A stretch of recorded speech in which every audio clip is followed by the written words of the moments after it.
Wide Open Outdoor Adventures with your host, Dave Altiera. We'll make you a better sportsman. Subscribe to the Wide Open Sportsman YouTube channel today.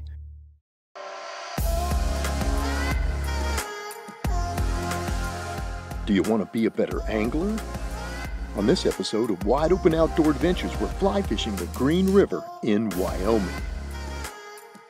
This is part one of a two-part series.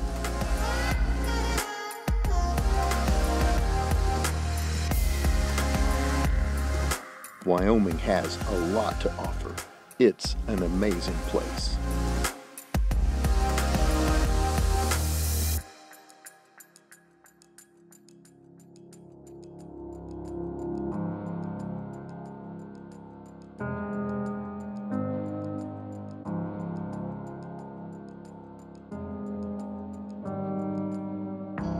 Jay Heaney is our guide, and the Green River in Wyoming is our playground.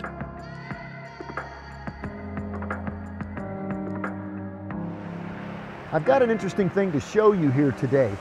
These two rivers come together, and one of them on the far side is actually kind of an aqua green, and that's glacier melt.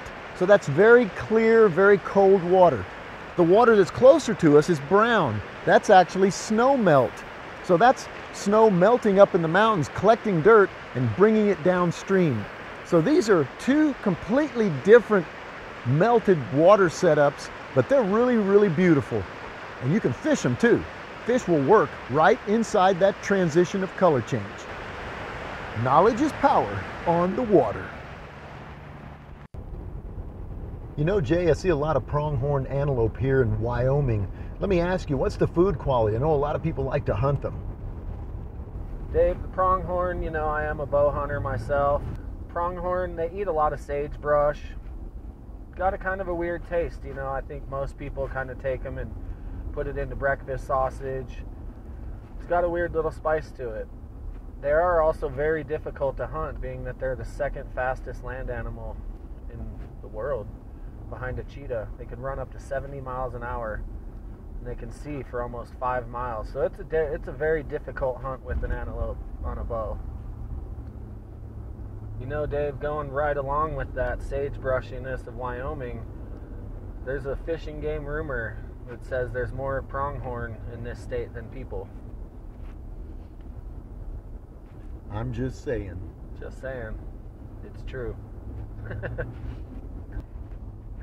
And I wanted to ask him a little bit about the differences, because the South Platte in Colorado is one of the bigger rivers that I've fly fished, and the fly fishing boats are bigger and everything's just a little more rugged because of what that river provides us.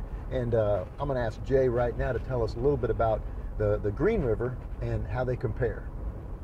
And you kind of asked me about some of the differences between Colorado and the South Platte and the Green.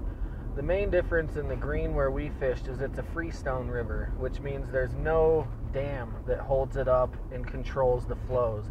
So the flows on the Green are completely dependent on water and snow, whereas most of the flows in Colorado on the South Platte are all dam regulated through reservoirs. So that's going to be the biggest fishing and why we have so many more bugs on the Green River and bigger fish, because of the fact that it's a freestone, natural flowing river. Well, we're on our way to do some fly fishing with Jay, and he's with Wandering Angler, and there's these rolling hills that we'll show you right now, and 80% of Wyoming is these rolling hills and sagebrush. So we think of the Tetons and the magnificent peaks that that mountain range has, but that's just one little small part of Wyoming. So the sagebrush and the rolling hills is typically what a lot of people think of when they think of Wyoming.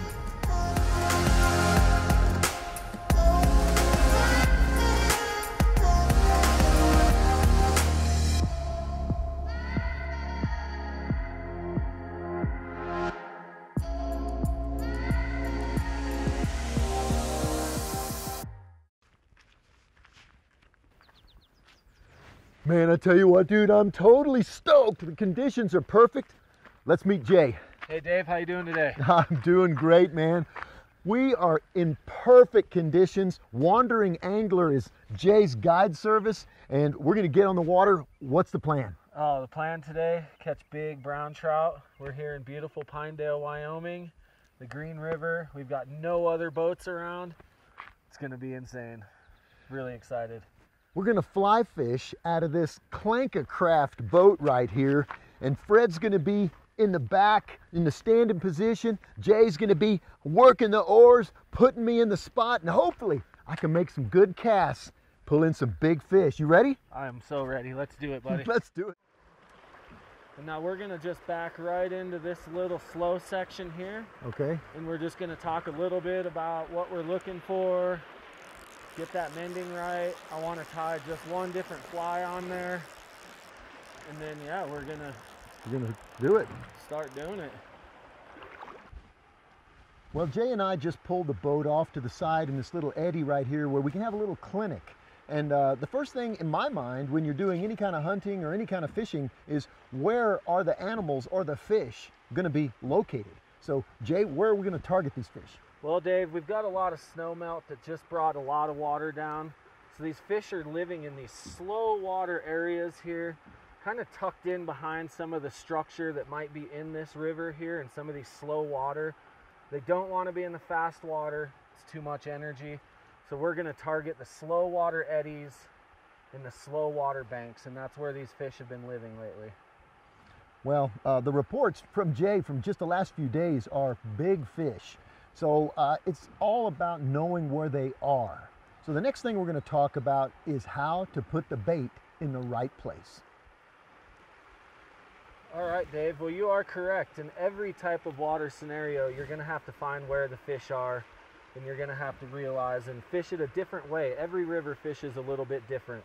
So in this, as we cast and as we mend, it's all about the mending, putting it in the right spots, getting where these fish live in front of this structure, and just really mending it right, getting it in the right spots, putting it into the banks and the riffles, and that's where we're going to be very successful today.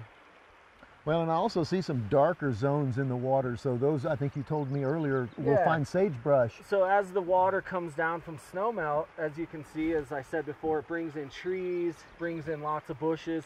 These fish, big fish, actually like to hide in front of structure. It's something not a lot of people know. They think that everybody lives behind the structure. Big fish like to live in front of the structure. They get the first bit of food coming through.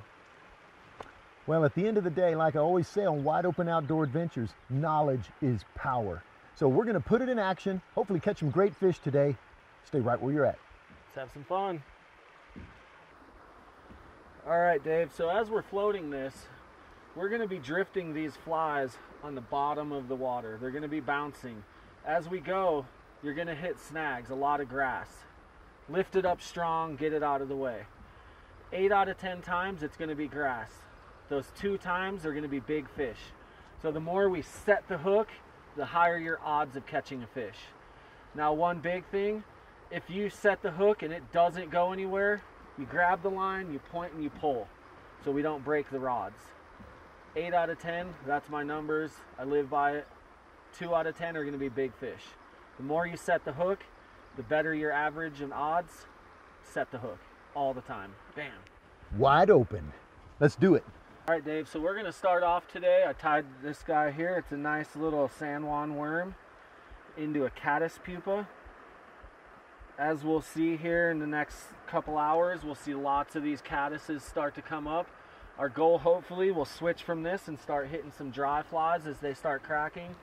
The dry flies just started going this year. Today might be the first day we really start throwing them, so this is going to be an exciting, really good day. I'm super excited for this. So let's get this in your hands and let's get drifting. You know, I love it when the guide is super stoked about me catching fish. Let's do it.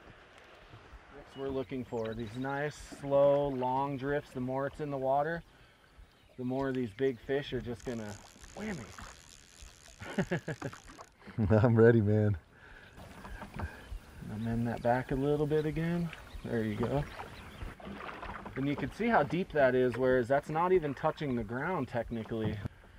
Letting it be in the water, drifting it natty, and letting these big fish see it, and hopefully they just go.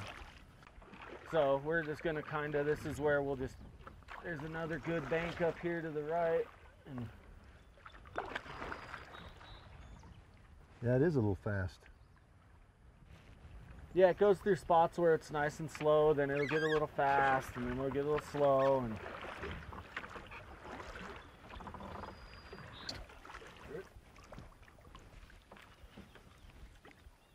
there you go. Fish on wide open. Yep, keep it right. You're good, you're good. Just keep that press. Okay. No, yep. Now Good pull fish. him right. He's gonna try to, stay locked in. Oh, what the F? Oh! He pulled me into some debris down there. He shook the head, pulled against the rod, but he got off. But we know that he likes what Jay calls the happy meal. So the happy meal is a nymph setup with 2 worms. So we got this little worm here, and we got his little broken buddy here, which probably needs to be repaired. I think that fish was on this bottom one. What do you think, Jay? He was on that guy. We're still gonna go with it, but man, we're good. We know that they're in these areas where the water is kind of eddied up and it's fairly deep. So we're gonna keep moving right down this shoreline. More fish coming your way. Sometimes they win. You know what I'm gonna say. Sometimes we win.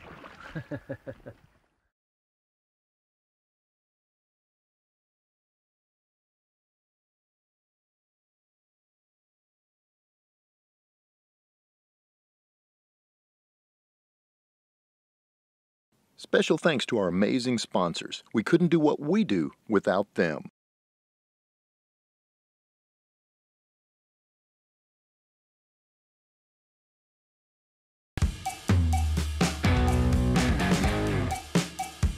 Visit wideopensportsman.com every day for your daily fix of adrenaline.